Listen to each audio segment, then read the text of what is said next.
ஒரு குட்டி கிராமத்திலே நிறைய வீடுகளும் மரங்களும் இருந்தன. அந்த கிராமத்திலே ஒரு சின்ன மின்மினி பூச்சி வாழ்ந்து வந்தது. மற்ற மின்மினி பூச்சிகள் எல்லாம் ரொம்ப வெளிச்சமா மின்னும். ஆனா இந்த குட்டி மின்மினி பூச்சி மட்டும் கொஞ்சம் மங்கலாத்தான் மின்னுச்சு. அதனால அது எப்பவும் கொஞ்சம் கவலையா இருக்கும். நாம மட்டும் ஏன் இப்படி மங்கலா மின்றோம்னு அது யோசிக்கும். ஒரு நாள் ராத்திரி அந்த கிராமத்துல திடீர்னு கரண்ட் போயிடுச்சு. எங்கேயுமே வெளிச்சம் இல்லாம இருட்டாயிடுச்சு. எல்லாரும் பயந்து போயிட்டாங்க. சின்னவங்க எல்லாரும் அம்மா பக்கத்துல போய் ஒளிஞ்சுக்கிட்டாங்க. அந்த நேரம் பார்த்து நம்ம குட்டி மின்மினி பூச்சிக்கு ஒரு யோசனை வந்துச்சு.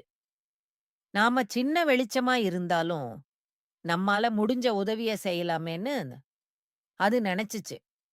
உடனே அது தன்னோட சின்ன வெளிச்சத்த வச்சுக்கிட்டு மெதுவா பறக்க ஆரம்பிச்சுது. மொதல்ல ஒரு வீட்டு வாசல்ல தன்னோட வெளிச்சத்த காமிச்சுது. அப்புறம் இன்னொரு வீட்டு வாசல்ல. அப்படியே அந்த குட்டி மின்மினி பூச்சி ஊரு முழுக்க பறந்து பறந்து தன்னால முடிஞ்ச வெளிச்சத்த குடுத்துக்கிட்டே இருந்துச்சு. அது குட்டி வெளிச்சம் தான். ஆனா நெறைய மின்மினி பூச்சிகள் சேர்ந்து கொஞ்சம் கொஞ்சமா வெளிச்சம் குடுத்ததுனால, அந்த இருட்டு கொஞ்சம் கொஞ்சமா குறைய ஆரம்பிச்சுது. பயந்து நடுங்கிட்டு இருந்த சின்ன பசங்க எல்லாரும் அந்த வெளிச்சத்த பார்த்து கொஞ்சம் தைரியம் அடைஞ்சாங்க. அந்த ராத்திரி முழுக்க அந்த குட்டி மின்மினி பூச்சி பறந்து பறந்து வெளிச்சம் குடுத்துக்கிட்டே இருந்துச்சு. பொழுது விடிஞ்சதும் கரண்ட் வந்துடுச்சு. எல்லாரும் சந்தோஷப்பட்டாங்க.